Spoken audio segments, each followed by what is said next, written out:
Good evening America, good morning India. MCN ന്യൂസിലേക്ക് സ്വാഗതം. പ്രധാന വാർത്തകൾ.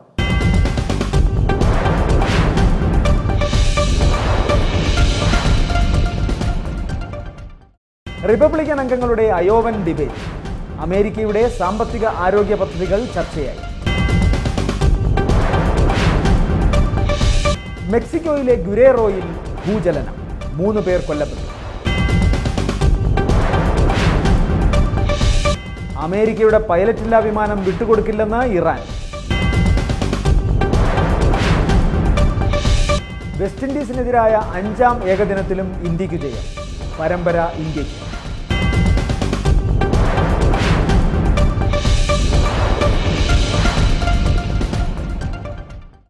ഞാൻ ജയൻ ശാസ്തമംഗലം. വാർത്തകൾ വിശദമായി. റിപ്പബ്ലിക്കൻ അംഗങ്ങളുടെ അയോവൻ ഡിബേറ്റിൽ മിറ്റ് റോംനെ $10,000 ബെറ്റ് വിവാദമാകുന്നു. ഡിബേറ്റിൽ മിറ്റ് റോംനെയും ന്യൂട്ട് ഗിംഗ്റിച്ചും നേർക്കുനേർ പോരാട്ടത്തിനൊരുങ്ങുന്നു. റിപ്പബ്ലിക്കൻ അംഗങ്ങളുടെ അയോവ ഡിബേറ്റിൽ ന്യൂട്ട് ഗിംഗ്റിച്ചും മിറ്റ് റോംനെയും ശക്തമായ പോരാട്ടത്തിൽ. പ്രഥമ പ്രചാരണങ്ങളിൽ മറ്റുള്ളവരെ പിന്തള്ളി ന്യൂട്ട് ഗിംഗ്റിച്ചാണ് ഇപ്പോൾ മുന്നിലുള്ളത്. നേരത്തെ അവിഹിത ബന്ധത്തിന്റെ പേരിൽ ഹെർമൻ കെയ്ൻ ഒഴിഞ്ഞുപോയിരുന്നു.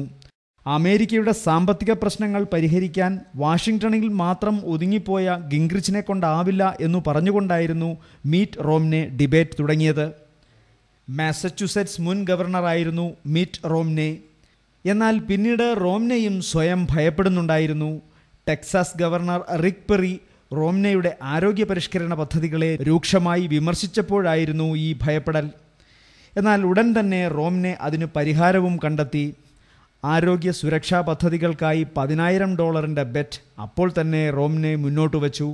അമേരിക്ക ഇത്രയേറെ സാമ്പത്തിക പ്രതിസന്ധികളിലൂടെ കടന്നു പോകുമ്പോൾ ഇങ്ങനെയൊരു ധാരാളിത്തം കാണിച്ചത് ശരിയായില്ല എന്നാണ് ചില നിരീക്ഷകരെങ്കിലും അപ്പോൾ പറഞ്ഞത്. പിന്നീട് ഗിംഗ്റിച്ചിൻ്റെ ഊഴമായി. പാലസ്തീൻ ജനതയെക്കുറിച്ച് നേരത്തെ താൻ പറഞ്ഞ കാര്യങ്ങൾ പിൻവലിച്ചു എന്നു പറഞ്ഞുകൊണ്ടാണ് ഗിംഗ്റിച്ച് ഡിബേറ്റ് ആരംഭിച്ചത്. കാര്യങ്ങൾ ശരിയായി വ്യക്തമായപ്പോൾ പാലസ്തീൻകാർ തീവ്രവാദികളാണെന്ന് തെളിഞ്ഞതായി ഗിംഗ്റിച്ച് പറഞ്ഞു. ഇത് പാലസ്തീൻകാരെ രോഷാകുലരാക്കി. പാലസ്തീനിയൻ പ്രധാനമന്ത്രി സലാം ഫയ്യദ് ഗിംഗ്റിച്ചിൻ്റെ വാക്കുകളെ അവിശ്വസനീയമെന്നും ചരിത്രത്തെ വളച്ചൊടിക്കുന്നതാണെന്നും പറഞ്ഞു.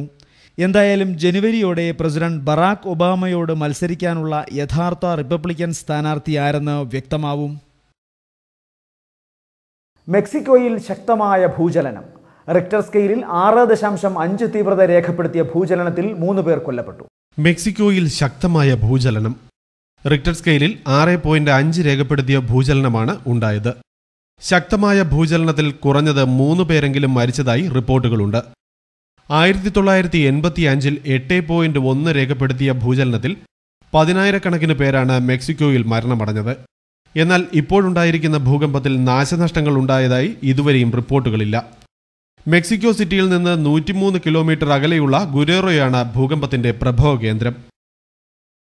രാത്രിയിലുണ്ടായ ഭൂകമ്പത്തെ തുടർന്ന് ജനങ്ങൾ കെട്ടിടങ്ങൾക്കുള്ളിൽ നിന്ന് പുറത്തിറങ്ങി നിന്നു. മെക്സിക്കോയുടെ പലയിടങ്ങളിലും വൈദ്യുതി തടസ്സപ്പെട്ടതായും റിപ്പോർട്ടുകളുണ്ട്.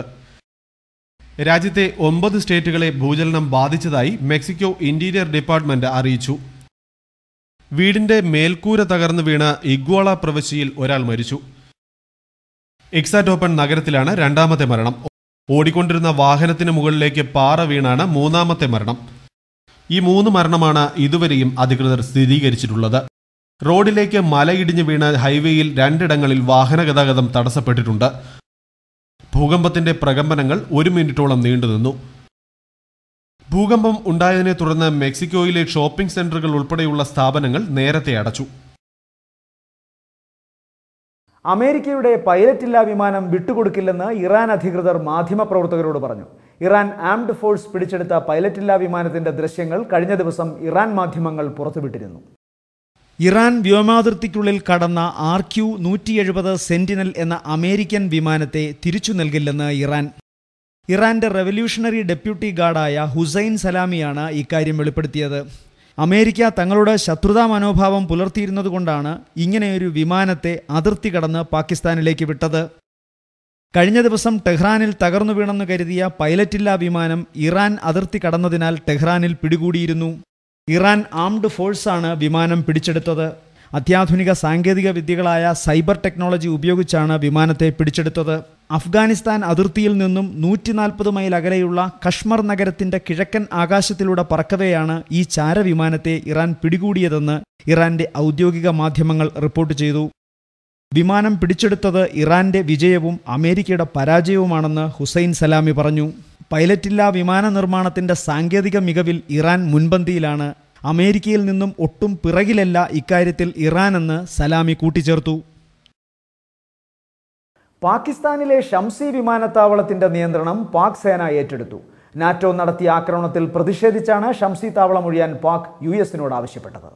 US നിയന്ത്രണത്തിലായിരുന്ന പാകിസ്ഥാനിലെ ഷംസി വിമാനത്താവളത്തിൽ നിന്ന് US സേന പൂർണ്ണമായി പിന്മാറിയതായി പാക് പ്രധാനമന്ത്രി സയ്യദ് യൂസഫ് റാസ ഗിലാനി പറഞ്ഞു. നിർദ്ദിഷ്ട സമയത്തിനുള്ളിൽ തന്നെ US സേന ഒഴിയുകയായിരുന്നുവെന്ന് അദ്ദേഹം പറഞ്ഞു. ഇതോടെ ഷംസി വിമാനത്താവളം പാകിസ്ഥാൻ ഏറ്റെടുത്തു. കഴിഞ്ഞ നവംബർ 26-ന് യാതൊരു പ്രകോപനവുമില്ലാതെ 24 പാക് സൈനികരെ നാറ്റോ സേന വെടിവെച്ച് കൊന്നതിനെതിരെയാണ് ഷംസി വിമാനത്താവളം ഒഴിയണമെന്ന് പാകിസ്ഥാൻ ആവശ്യപ്പെട്ടത്.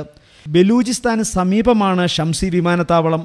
നേരത്തെ ദുബായ്ക്ക് ലീസിന് നൽകിയിരുന്നു ഈ മേഖല. 2001 ഒക്ടോബർ 20 മുതൽ US വ്യോമസേനയ്ക്കാണ് ഷംസി മേഖല ലീസിനു നൽകിയിരുന്നത്. അഫ്ഗാനിൽ സൈനിക നടപടികൾക്ക് വേണ്ടിയായിരുന്നു US വ്യോമസേന അവിടെ തമ്പടിച്ചിരുന്നത്. ഫിലിപ്പീൻസിലെ മുസ്ലിം വിപ്ലവകാരികൾ 5 മാസം മുമ്പ് തട്ടിക്കൊണ്ടുപോയ 14-കാരൻ മോചിതനായി. കെവിൻ ലെൻസ്മാനെയും അമ്മയെയും ബന്ധുവിനെയുമാണ് തട്ടിക്കൊണ്ടുപോയത്. അമ്മയും ബന്ധുവും നേരത്തെ മോചിപ്പിക്കപ്പെട്ടിരുന്നു. 5 മാസം മുമ്പ് ഫിലിപ്പൈൻസ് മുസ്ലിം ഭീകരർ തട്ടിക്കൊണ്ടുപോയ അമേരിക്കൻ സ്വദേശിയായ 14-കാരനെ മോചിപ്പിച്ചു. കെവിൻ ലെൻസ്മാൻ എന്ന കുട്ടിയെയാണ് ഫിലിപ്പൈൻസ് പട്ടാളം ഇപ്പോൾ കണ്ടെത്തിയിരിക്കുന്നത്. എന്നാൽ ഭീകരർ കെവിനെ മോചിപ്പിച്ചതാണോ അതോ രക്ഷപ്പെട്ടതാണോ എന്നതിനെക്കുറിച്ച് വ്യക്തമല്ല. അൽഖ്വയ്ദയുമായി ബന്ധമുള്ള അബൂ സയ്ദ് അനുയായികളാണ് ഇതിനു പിന്നിലെന്ന് വിശ്വസിക്കുന്നതായി ഫിലിപ്പൈൻസ് സൈനിക കേന്ദ്രങ്ങൾ പറഞ്ഞു. കഴിഞ്ഞ ജൂലൈയിൽ അമ്മയ്ക്കും ഒരു ബന്ധുവിനുമൊപ്പം കെവിനെ ഭീകരവാദികൾ തട്ടിക്കൊണ്ടുപോയതാണ്. 2 മാസം മുമ്പ് കെവിന്റെ അമ്മയെ ഭീകരർ വിട്ടയച്ചിരുന്നു. ഫിലിപ്പൈൻസ് വംശജയായ അമേരിക്കൻ പൗരത്വമുള്ളവരാണ് കെവിന്റെ കുടുംബം.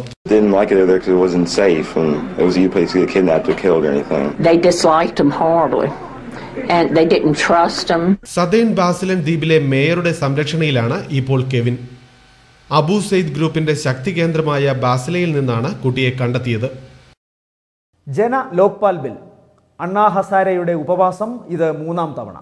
സർക്കാരിന്റെ ദുർബലമായ ബില്ലിനെതിരെയാണ് ഹസാരെ ഏകദിന ഉപവാസം നടത്തിയത്. ആയിരക്കണക്കിന് ആളുകളാണ് ഉപവാസത്തിന് പിന്തുണയുമായി ജന്തർ മന്ദിറിലെത്തിയത്. പാർലമെന്ററി സമിതി തയ്യാറാക്കിയ ലോക്പാൽ ബില്ലിനെതിരെ വീണ്ടും അണ്ണാ ഹസാരെ. ഇതിനെതിരെയുള്ള 2ാം ഘട്ട പ്രക്ഷോഭത്തിന്റെ തുടക്കം കുറിച്ച് ഹസാരെയും സംഘവും ഡൽഹി ജന്തർ മന്ദിറിൽ 1 ദിവസത്തെ ഉപവാസം നടത്തി. രാജ്ഘട്ടിലെ ഗാന്ധി സമാധിയിലെത്തി പ്രാർത്ഥന നടത്തിയ ശേഷം രാവിലെ 10 മണിയോടെ ഹസാരെ ടീം സമരഭൂമിയിലെത്തി. ഹസാരെ സംഘാംഗങ്ങളായ കിരൺ ബേദി, മനീഷ് സിസോഡിയ, പ്രശാന്ത് ഭൂഷൺ, ശശിഭൂഷൺ എന്നിവർ ഹസാരയ്ക്കൊപ്പം ഉപവസിച്ചു. Thereafter, government will finalize the draft of the Lokpal bill and move the bill in parliament. We expect a full discussion in parliament, following which we expect the bill will be passed. It would be difficult for Congress party to express its views before examining the final draft of the bill. Therefore, in our view, a debate at this stage outside parliament may be premature. Lokpal വിഷയത്തിൽ ഇത് 3ാം തവണയാണ് ഹസാരെ ഉപവാസ സമരം നടത്തുന്നത്. ഏപ്രിലിൽ 5 ദിവസത്തെ ഉപവാസം ജന്തർ മന്ദിറിലും 13 ദിവസത്തെ ഉപവാസം രാംലീല മൈതാനിയിലുമായിരുന്നു. വൻ ജനപിന്തുണയാണ് ഹസാരെയുടെ അഴിമതി വിരുദ്ധ സമരങ്ങൾക്ക് രാജ്യത്തിനകത്തും പുറത്തും ലഭിക്കുന്നത്. ശക്തമായ ലോക്പാൽ ബിൽ ഇനിയും കൊണ്ടുവന്നില്ലെങ്കിൽ വീണ്ടും നിരാഹാരം തുടങ്ങുമെന്ന് ഹസാരെ പ്രഖ്യാപിച്ചിട്ടുണ്ട്. 5 സംസ്ഥാനങ്ങളിലെ നിയമസഭാ തെരഞ്ഞെടുപ്പിൽ കോൺഗ്രസിനെതിരെ പ്രചരണം തുടങ്ങുമെന്നും ഹസാരെ പറയുന്നു. അഴിമതി തടയുന്നതിൽ കോൺഗ്രസിന്റെ ആത്മാർത്ഥതയെ സംശയിക്കുന്നതായും ഹസാരെ നേരത്തെ വ്യക്തമാക്കിയിരുന്നു. രാജ്യത്തെ യുവജനങ്ങൾ അഴിമതിക്കെതിരെ തെരുവിലിറങ്ങേണ്ട സമയം അതിക്രമിച്ചെന്നും അഴിമതിയെ പൂർണ്ണമായും തുടച്ചു നീക്കുന്നതുവരെയും തന്റെ സമരം തുടരുമെന്നും ഹസാരെ പറഞ്ഞു. പ്രശ്നങ്ങൾ ഉടൻ പരിഹരിച്ചില്ലെങ്കിൽ ഡിസംബർ 27-ന് ശേഷം സമരം കൂടുതൽ ശക്തമാക്കുമെന്ന് ഹസാരെ കേന്ദ്ര സർക്കാരിന് താക്കീത് നൽകിയിരിക്കുകയാണ്. അമേരിക്കയിലെ തൊഴിലില്ലായ്മ വേതനം ഡ്രഗ് ടെസ്റ്റ് നിർബന്ധമാക്കണമെന്ന് റിപ്പബ്ലിക്കൻ അംഗങ്ങൾ. മയക്കുമരുന്ന് ഉപയോഗിക്കുന്നവർക്ക് തൊഴിലില്ലാ വേതനം ലഭിക്കുന്നതിനെതിരെയാണ് ബിൽ അവതരിപ്പിച്ചത്. അമേരിക്കയിൽ തൊഴിലില്ലാത്തവരൊക്കെ സർക്കാരിന്റെ തൊഴിലില്ലായ്മ വേതനവും വാങ്ങി മയക്കുമരുന്ന് വലിച്ച് നടക്കുകയാണോ? അങ്ങനെയാണെന്ന് റിപ്പബ്ലിക്കൻ പാർട്ടി പറയുന്നു. അതുകൊണ്ട് തൊഴിലില്ലാത്തവർ സർക്കാർ ആനുകൂല്യങ്ങൾക്ക് സമീപിക്കുമ്പോൾ ഡ്രഗ് ടെസ്റ്റ് നിർബന്ധമാക്കണമെന്ന് റിപ്പബ്ലിക്കൻ പാർട്ടി ആവശ്യമുന്നയിച്ചു കഴിഞ്ഞു. ജോർജിയയിൽ നിന്നുള്ള ജാക്ക് കിങ്സ്റ്റൺ ഇതിനായുള്ള ബില്ല് അവതരിപ്പിച്ചു. മയക്കുമരുന്ന് അടിക്കുന്നവർ സർക്കാർ ചെലവിൽ സുഖിക്കേണ്ട എന്നാണ് കിങ്സ്റ്റന്റെ വാദം. നികുതിദായകരുടെ പണം കൊണ്ട് തൊഴിൽ രഹിതർക്ക് ദൂർത്തിന് അവസരം കൊടുക്കരുത്, മറിച്ച് പുതിയ തൊഴിൽ ഉണ്ടാക്കിയെടുക്കാൻ ഉപകരിക്കണമെന്നതാണ് ആവശ്യമെന്നും അദ്ദേഹം കൂട്ടിച്ചേർത്തു. എന്നാൽ ആഗോള സാമ്പത്തിക മാന്ദ്യം ഉൾപ്പെടെ നിരവധി കാരണങ്ങളാണ് തൊഴിലില്ലായ്മയ്ക്ക് പിന്നിലെന്നത് വ്യക്തമാണ്. അതുകൊണ്ട് തന്നെ ഇത്തരത്തിൽ തൊഴിൽ രഹിതരെ അടച്ചാക്ഷേപിക്കുന്ന നീക്കത്തിനെതിരെ വിമർശനങ്ങൾ ഉയർന്നു കഴിഞ്ഞു. തൊഴിലില്ലാത്തവരെ മോശക്കാരായി ചിത്രീകരിക്കാനുള്ള ശ്രമമാണിതെന്ന് ഡെമോക്രാറ്റ് പ്രതിനിധി ജോർജ് മില്ലർ പറഞ്ഞു. സ്വന്തം കുറ്റം കൊണ്ടല്ല തൊഴിൽ ലഭിക്കാത്തതെന്നും അത് മനസ്സിലാക്കി ഭരണാധികാരികൾ പ്രവർത്തിക്കണമെന്നും ജോർജ് മില്ലർ ഓർമ്മിപ്പിച്ചു. അമേരിക്കയിൽ ആണവ സുരക്ഷയ്ക്കായുള്ള ഏജൻസിയിൽ ആഭ്യന്തര കലാപം രൂക്ഷമാകുന്നതായി സൂചന. 5 അംഗ കമ്മിറ്റിയിൽ 4 പേരും ചെയർമാനെതിരെ രംഗത്ത്. 5 അംഗ US ആണവ സുരക്ഷാ ഏജൻസിയിൽ ആഭ്യന്തര കലാപം രൂക്ഷമാകുന്നതായി സൂചന. US ആണവ നിലയങ്ങളുടെ സുരക്ഷയെപ്പറ്റി ചർച്ച ചെയ്യാനായി കൂടിയ കമ്മിറ്റിയിലാണ് പാളയത്തിൽ പട രൂക്ഷമാകുന്നത്. കമ്മിറ്റിയിലെ ഡെമോക്രാറ്റിക് റിപ്പബ്ലിക്കൻ അംഗങ്ങൾ സമിതിയുടെ പ്രവർത്തനങ്ങൾക്കെതിരെ വെവ്വേറെ പരാതി നൽകി. ജപ്പാനിൽ വൻ ദുരന്തം സൃഷ്ടിച്ച ഫുകുഷിമ ആണവ നിലയ ചോർച്ചയെ തുടർന്ന് US ആണവ നിലയങ്ങളുടെ സുരക്ഷാ ക്രമീകരണങ്ങളിൽ വൻ മാറ്റങ്ങൾ വരുത്തുന്നതിനിടെയാണ് ഉന്നതാധികാര സമിതിയിൽ ഈ സ്വരച്ചേർച്ചയില്ലായ്മ. അമേരിക്കയിൽ ആകമാനം 104 ആണവ കേന്ദ്രങ്ങളാണുള്ളത്. ആണവ സുരക്ഷാ ഏജൻസി ചെയർമാനായ ഗ്രിഗറി ജാസ്കോ തങ്ങളുടെ അധികാരപരിധിയിൽ കൈകടത്തുന്നുവെന്നും തങ്ങളുടെ സ്റ്റാഫിനെ ഭീഷണിപ്പെടുത്തുന്നതായും സമിതിയിലെ ഡെമോക്രാറ്റുകളും റിപ്പബ്ലിക്കൻ അംഗങ്ങളും 2 മാസം മുമ്പ് വൈറ്റ് ഹൌസിനോട് പരാതിപ്പെട്ടിരുന്നു. ഇതിന്റെ വിചാരണ അടുത്ത ആഴ്ച ആരംഭിക്കാനിരിക്കെയാണ് 5 അംഗ സമിതിയിലെ 4 പേരും പരാതികളുമായി മുന്നോട്ട് വന്നത്. എന്തായാലും ചെയർമാൻ രാജിവെക്കുകയോ അല്ലെങ്കിൽ പുറത്താക്കുകയോ ചെയ്യണമെന്നാണ് സമിതിയിലെ ഡെമോക്രാറ്റുകളും റിപ്പബ്ലിക്കൻസും ഒരേ സ്വരത്തിൽ പറയുന്നത്. വെസ്റ്റ് ഇൻഡീസിനെതിരായ 5ാം ഏകദിനത്തിലും ഇന്ത്യക്ക് ജയം. പരമ്പര ഇന്ത്യക്ക്. ചെന്നൈയിലെ ചെപ്പോക്കിൽ നടന്ന ഇന്ത്യ വെസ്റ്റ് ഇൻഡീസ് ഏകദിന പരമ്പരയിലെ അവസാന മത്സരത്തിൽ ഇന്ത്യക്ക് വിജയം. വെസ്റ്റ് ഇൻഡീസിനെ 34 റൺസിന് തോൽപ്പിച്ച് ഇന്ത്യ 5 ഏകദിനങ്ങളുള്ള പരമ്പര 4-1 നേടി.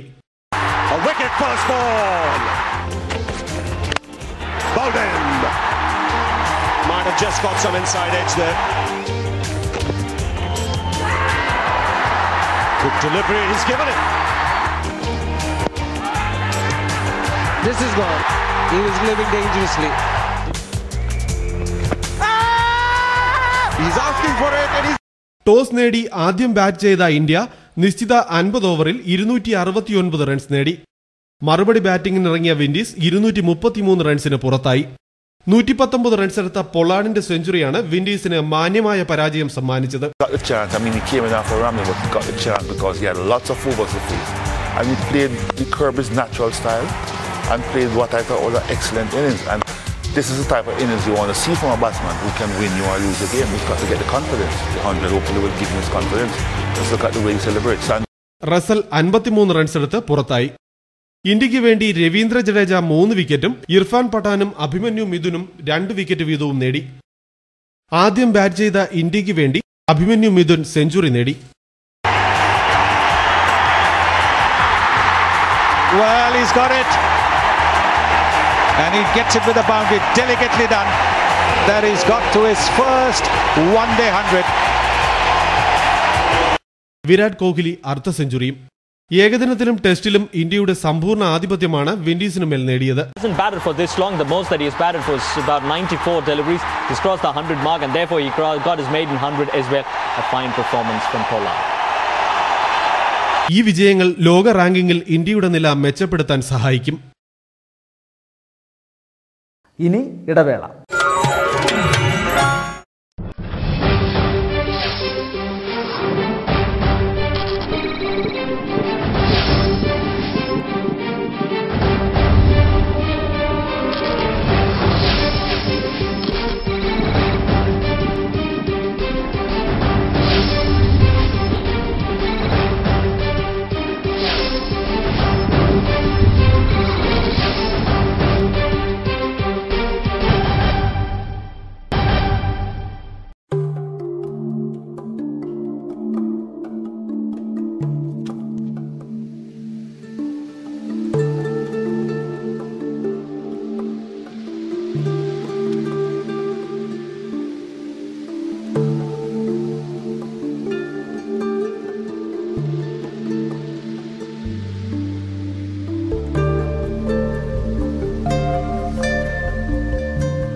ഇടവേളയ്ക്ക് ശേഷം വാർത്തകൾ തുടരുന്നു.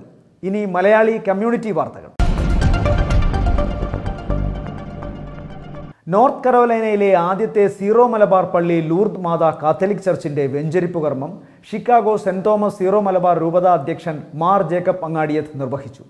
രൂപത chancellor father Vinod Madathil Parambil, mission director father Augustine Kizhakkedath എന്നിവർ സഹകാർമ്മികരായിരുന്നു.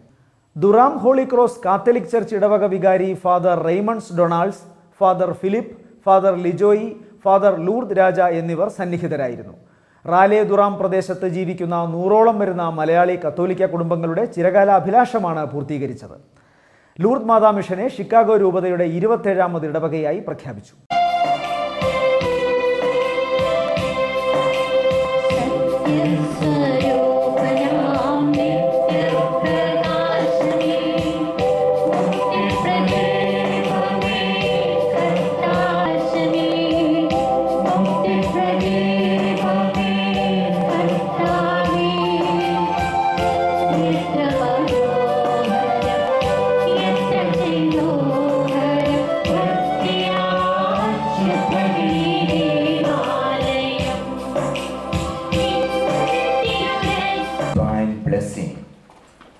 For this community of Lourdes Mata Sierra Malabar Catholic Church in North Carolina. Our long cherished dream comes true now.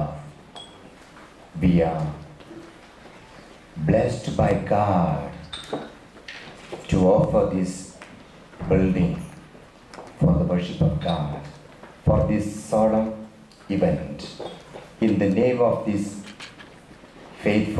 this community, I welcome our very beloved Mar Jacob Angadiath, Bishop of Sierra Malabar Catholic Diocese of Chicago. In the name of the community, me Lord, I welcome you.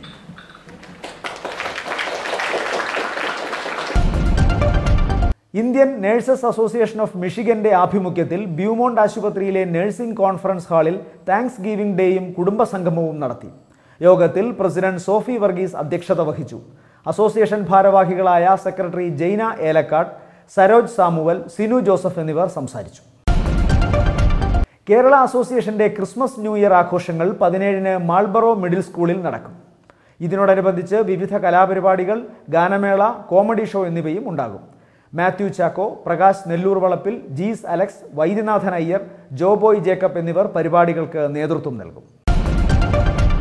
Pentecostal Maranatha gospel ചർച്ചിന്റെ 3ാമത് കുടുംബസംഗമം July 26 മുതൽ 29 വരെ ഡാളസിൽ നടക്കും.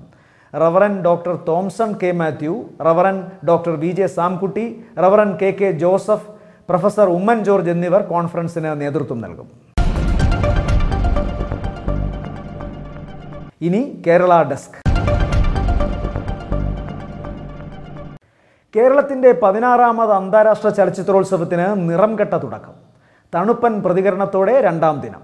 പക്ഷേ പ്രതിഷേധങ്ങളും തർക്കങ്ങളും കൊണ്ട് മേളയ്ക്ക് ചൂടേറുന്നു.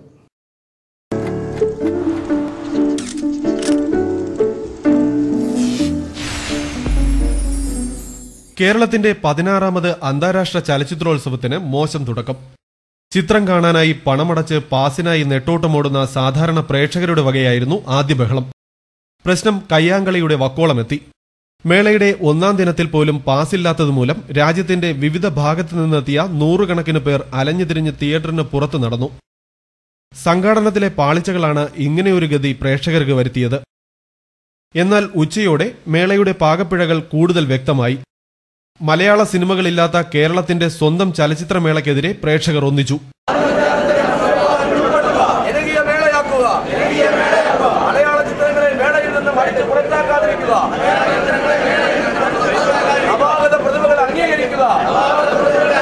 മേളയിൽ നിന്ന് അവസാന നിമിഷം പുറത്തായ ആദിമധ്യാന്തത്തിന്റെ സംവിധായകൻ ഷെറിയുടെ നേതൃത്വത്തിലാണ് പ്രേക്ഷകർ സംഘാടക സമിതി ഓഫീസ് സ്ഥിതി ചെയ്യുന്ന കൈരളി തിയേറ്ററിന് മുൻവശം പ്രതിഷേധം രേഖപ്പെടുത്തി കുത്തിയിരുന്നത്. ചലച്ചിത്ര അക്കാദമിയുടെ സംഘാടന പിഴവുകൾ ഓരോന്നും ചൂണ്ടിക്കാട്ടിയായിരുന്നു ഷെറിയുടെ പ്രകടനം. മേളയുടെ സംഘാടനത്തിലെ എല്ലാ സംഘാടനത്തിലെ ഈ പറയുന്ന ഡെലിഗേറ്റ് പാസ് ഇഷ്യൂ ചെയ്യുന്നതിലും ഇവിടെ റിസർവേഷൻ്റെ കാര്യത്തിലും എല്ലാ ഡെലിഗേറ്റ്സും പരാതികൾ മാത്രം ഉള്ള ഒരു മേളയായിട്ട് എങ്ങനെ IFFK ലോകത്തിൻ്റെ കേരളത്തിൻ്റെ അഭിമാനമായിരുന്നു IFFK. ലോകത്തിൽ ഏറ്റവും കൂടുതൽ ഡെലിഗേറ്റ്സ് പങ്കെടുക്കുന്ന ഒരു ചലച്ചിത്രമേള. അത് 10,000-ഓളം ആൾക്കാർ നമ്മുടെ ഏറ്റവും പ്രശസ്തമായ ചലച്ചിത്രമേളകളോട് ഇതിൻ്റെ പാതി ഡെലിഗേറ്റ്സ് മാത്രം പങ്കെടുക്കുന്നത്. ലോകത്തിലെ ഏറ്റവും അധികം ഡെലിഗേറ്റ്സ് പങ്കെടുക്കുന്നത് കേരളത്തിൻ്റെ അഭിമാനമായിരുന്ന ഒരു മേള എങ്ങനെ ഈ പൂർത്തിക്കൊണ്ടിരുന്നുണ്ട് ചലച്ചിത്രമാണ്. ആരാണെങ്കിലും ഒരു പരസ്യ സംവാദത്തിൽ അക്കാദമിയുടെ തലപ്പത്തുള്ള ആരെങ്കിലും ഒരാൾ മുന്നോട്ട് ഞാൻ എന്തുകൊണ്ട് എൻ്റെ ചിത്രമേളയിൽ തള്ളി അന്നു മുതൽ ഞാൻ ഈ പറയുന്ന എനിക്കൊരു വിസ്തീർണം ഈ പറയുന്ന പത്രങ്ങളിലുള്ള ആരോപണങ്ങളല്ലാതെ ഒരാൾ എന്നെ ഫോൺ എനിക്കൊരു മെയിൽ പോലും ചെയ്തിട്ടില്ല. എന്നെ ഫോൺ വിളിക്കാൻ തരില്ല. ഞാൻ അങ്ങോട്ട് വിളിക്കാൻ ശ്രമിച്ചപ്പോഴൊക്കെ ഒരിക്കലും അവർ എൻ്റെ കോൾ അറ്റൻഡ് ചെയ്യാൻ പോലും തയ്യാറായില്ല. ഇതിനിടെ മന്ത്രി ഗണേഷ് കുമാർ ഷെറിയുമായി ചർച്ച നടത്തിയെങ്കിലും തന്റെ ചിത്രത്തെ മത്സര വിഭാഗത്തിൽ ഉൾപ്പെടുത്തണമെന്ന വാദത്തിൽ ഈ പുതുമുഖ സംവിധായകൻ ഉറച്ചുനിന്നു. വേൾഡ് സിനിമ സെക്ഷനിലാണ് അതിലുണ്ട് നിരവധി മത്സരങ്ങളുണ്ട്. 3-4 മത്സര വിഭാഗങ്ങളുണ്ട്. നെറ്റ്പാക്ക്, ഫിപ്രസി അതിലെങ്കിലും പരിഗണിക്കപ്പെടുമെന്ന് ആലോചിച്ചോളുന്നുള്ള തീരുമാനമാണ്. തിരിച്ച് ഞങ്ങളിവിടെ വന്നപ്പോൾ പതിവ് രാഷ്ട്രീയ കളികൾ വീണ്ടും മാറി ഒരു പ്രദർശനത്തിന് മാത്രം. ഒരു ജൂറിയുടെ മുന്നിൽ ഈ ചിത്രം എത്തിക്കില്ല എന്നായിരുന്നു ആദ്യം മുതലുള്ള അവസരം. പ്രേക്ഷകർക്ക് വോട്ട് ചെയ്യാനുള്ള ഒരു അവസരം പോലും ഈ ചിത്രത്തിനോട് ഒരു ജൂറിയുടെ ഒരിക്കലും എന്ത് വില കൊടുത്തും ഒരു ജൂറിയുടെ മുന്നിൽ ഈ ചിത്രത്തിൽ അതായത് തുടക്കം മുതലുള്ള അവസരം. ഉദ്ഘാടന ചിത്രമായ അണ്ടർ ദി ഹോത്തോൺ ട്രീ മേളയുടെ നടത്തിപ്പിന് ഒപ്പം കൂടി. ഒരു പൈങ്കിളി കഥയുടെ ചലച്ചിത്രാവിഷ്കരണം എന്നാണ് പ്രേക്ഷകർ ഈ ചിത്രത്തിനെ വിശേഷിപ്പിക്കുന്നത്.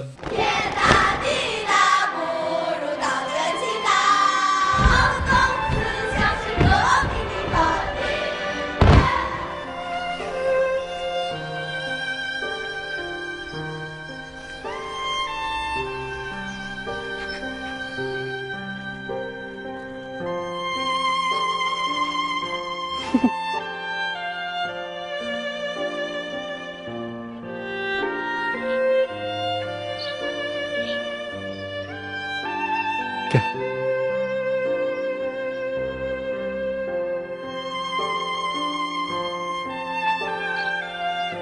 这是革命教材，一定要写好。你也害怕自己犯错误？ 10,000-ഓളം പേർ പങ്കെടുക്കുന്ന ഇന്ത്യയിലെ ഏറ്റവും വലിയ ചലച്ചിത്രോത്സവത്തിൽ കഴിഞ്ഞ ദിവസം നടന്ന ഉദ്ഘാടന ചടങ്ങിൽ നിന്നും ഇടതുപക്ഷ സഹയാത്രികർ വിട്ടുനിന്നു. കേരളത്തിന്റെ സ്വന്തം ചലച്ചിത്രമേളയെ പ്രശസ്തിയുടെ വാനങ്ങൾ കീഴടക്കാൻ സഹായിച്ച മാധ്യമപ്രവർത്തകരെയും മേളയുടെ സംഘാടകർ മറന്നുപോയതും 16ാമത് IFFKയുടെ നിറം കെടുത്തും. പാളിച്ചകൾ ചൂണ്ടിക്കാണിച്ചു കൊടുത്ത മാധ്യമപ്രവർത്തകരോട് ചലച്ചിത്ര അക്കാദമി ചെയർമാൻ പ്രിയദർശൻ ഒരു തുടക്കക്കാരന്റെ പ്രാരാബ്ധങ്ങൾ പറഞ്ഞ് ഒഴിയാൻ ശ്രമം നടത്തി. ഇത് ഈ പറ്റിയ ഈ തെറ്റുകളെല്ലാം അടുത്ത വർഷം 100% തിരുത്തിയിരിക്കും. എൻ്റെ തുടക്കമാണത്. ഞാൻ പഠിച്ചു വരുന്നതേ ഉള്ളൂ. ഞാൻ ഇത്രയും നാൾ സിനിമ എടുത്തേ ഉള്ളൂ. ഒരു ചെയർമാൻ ആകുന്നത് ലൈഫിൽ ആദ്യമായിട്ട്. ഇനി ഒരു പക്ഷേ ആയില്ല എന്ന് വരും. ആ സിറ്റുവേഷനിലാണ് ഞാൻ. ഇത് വേണോ ഈ പണി എന്ന് ആലോചിച്ചുകൊണ്ടിരിക്കുകയാണ്. അക്കാദമിയും സമ്മതിക്കുന്നു 16ാമത് ചലച്ചിത്രോത്സവം ഇത്തവണ ഇങ്ങനെ പൊയ്ക്കോട്ടെ എന്ന്. അടുത്ത തവണ ശരിയാക്കാം എന്ന സുന്ദര വാഗ്ദാനവും. മേള ഒരാഴ്ച നീണ്ടു നിൽക്കും. ഇനി എന്തൊക്കെ കോലാഹലങ്ങളാണോ മേളയെ കാത്തിരിക്കുന്നത് എന്നത് കണ്ടു തന്നെ അറിയണം. കേരളവും ക്രിക്കറ്റും തമ്മിലുള്ള പൊരുത്തക്കേടുകൾ തുടരുകയാണ്. സിനിമാക്കാരെത്തിയിട്ടും കേരളത്തിന്റെ ക്രിക്കറ്റ് നന്നാവുന്ന ലക്ഷണമില്ല. തിരുവനന്തപുരം ചന്ദ്രശേഖരൻ നായർ സ്റ്റേഡിയം കഴിഞ്ഞ ദിവസം സാക്ഷിയായത് പുതുമയാർന്ന ഒരു ക്രിക്കറ്റ് മത്സരത്തിനായിരുന്നു. SBT ട്രാവൻകൂർ സിക്സസ് എന്ന് പേരിട്ട ക്രിക്കറ്റ് ടൂർണമെന്റിൽ ഇതാദ്യമായി മലയാള ചലച്ചിത്ര താരങ്ങളും പാടണിഞ്ഞു. ബാലയുടെ നേതൃത്വത്തിലിറങ്ങിയ ചലച്ചിത്ര താരങ്ങളുടെ ടീമും കേരളത്തിന്റെ മുൻ രഞ്ജി താരങ്ങളടങ്ങിയ ടീമും തമ്മിലായിരുന്നു ഒരു മത്സരം. മത്സരത്തിൽ ചലച്ചിത്ര താരങ്ങൾ അമ്പെ പരാജയപ്പെട്ടു. എന്നാലും ഒന്ന് പൊരുതി നോക്കി.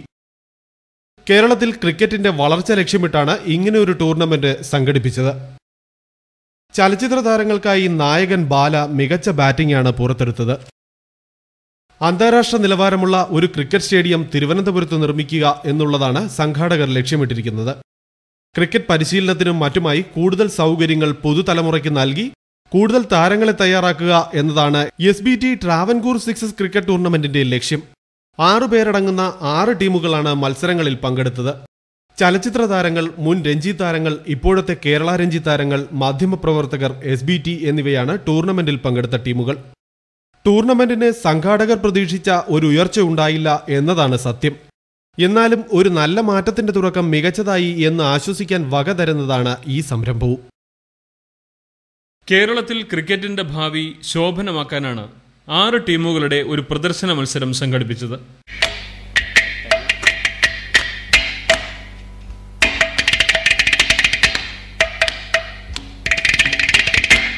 മോഹൻലാൽ വരുമെന്നായിരുന്നു ആദ്യ പ്രചരണം. വരുമോ വരില്ലേ എന്ന തർക്കത്തിനൊടുവിൽ മോഹൻലാൽ ചതിച്ചു. കുഞ്ചാക്കോയും ജയസൂര്യയും ഒന്നും വന്നില്ല. ചുരുക്കത്തിൽ മലയാള സിനിമയെ ബാധിച്ചിരിക്കുന്ന കേതു ക്രിക്കറ്റ് ടീമിനെയും വെറുതെ വിട്ടില്ല. കളിയിൽ ജയിച്ചുമില്ല, വരാമെന്ന് പറഞ്ഞവർ വന്നുമില്ല.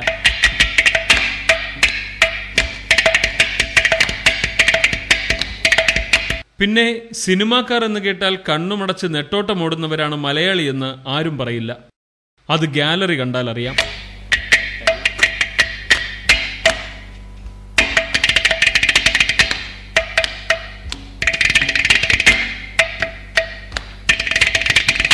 ശുഷ്കമായ ഗാലറി, ആരവങ്ങളില്ലാത്ത കളിയിടം, കഷ്ടകാലം പിടിച്ച കളിക്കാർ.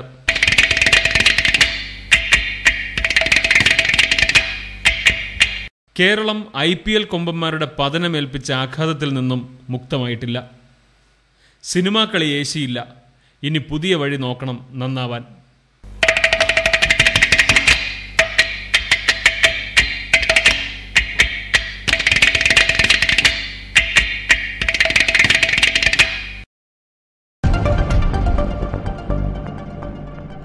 പ്രധാന വാർത്തകൾ ഒരിക്കൽ കൂടി.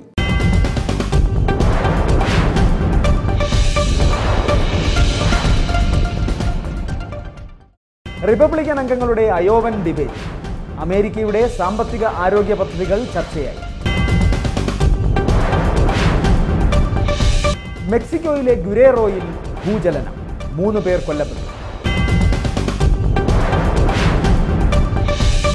അമേരിക്കയുടെ പൈലറ്റില്ലാ വിമാനം വിട്ടുകൊടുക്കില്ലെന്ന് ഇറാൻ. വെസ്റ്റ് ഇൻഡീസിനെതിരായ 5ാം ഏകദിനത്തിലും ഇന്ത്യക്ക് ജയം. പരമ്പര ഇന്ത്യക്ക്.